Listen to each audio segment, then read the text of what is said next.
Sir CA में sections याद करने जरूरी है क्या? कब से ट्राई कर रहा हूँ याद करने का और याद हो ही नहीं रहे हैं। अब ऑडिटर का ही देख लो, ऑडिटर की सेक्शन 139, 40, 41 कंफ्यूजन हो रहा है, कैसे याद करूँ? हाँ जी बैंक सर, सेक्शन तो देखो याद करने पड़ेंगे। ये शुरू होते 139 से और खत्म होते 148 पे। बस सुनना ध्यान से सर, मनप्रीत मंथ से अभी आपको तुरंत के तुरंत ये सारे सेक्शन याद हो जाएंगे। ऑडिटर आएगा, अगर आया है तो जाएगा। ऑडिटर आएगा, आया है तो जाएगा।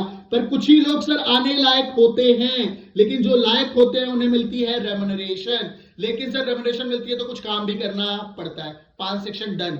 आप बोल रहे डन? हाँ जी, सुनो ध्यान से। Appointment of auditor, appointment of auditor के बाद होगा resignation and removal of auditor. उसके बाद मैंने बोला सर अगर एलिजिबिलिटी भी होनी चाहिए। अगर आप एलिजिबल हो तो आपको मिलती थी रेम्युनरेशन, लेकिन रेम्युनरेशन के लिए कुछ करना पड़ता था, पावर एंड ड्यूटीज। क्या 5 सेक्शन की कहानी से खत्म? पर हम आगे बढ़े। कहता सर पावर एंड ड्यूटीज अगर मैं कर रहा हूं तो फिर मुझे क्या नहीं करना? कहता कुछ काम तुझे नहीं करने, रिस्ट्रिक्शंस ऑन सर्टेन सर्विसेज। लेकिन फिर करूं क्या? ऑडिटर रिपोर्ट साइन कर दो। अरे सर ऑडिटर रिपोर्ट साइन करो, क्या एजीएम में भी आ जाओ? लेकिन अगर गड़बड़ करी तो सजा लगेगी, पनिशमेंट। और छोड़ो सर तुम्हारी बातें, भैया सीमे की बारी।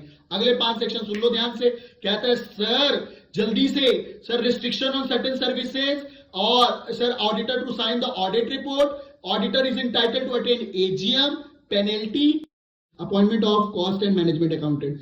अगर आपको एक कहानी आती है तो देखो 10 सेक्शन कितने आसान है। 39 appointment of auditor, 140 removal and resignation of auditor, 141 eligibility of auditor, 142 remuneration, 143 power and duties, 144 auditor is prohibited to render certain services, 145 power to sign the audit report, 146 power to attend the AGM, 147 punishment, 148 appointment of cost and management accountant। क्या आपको इतनी बातें समझ आ सकती है? हाँ जी, पूरे company law के सेक्शन एक छोटी छोटी कहानियों से हम कर सकते हैं। मिलते हैं अगली वीडियो में।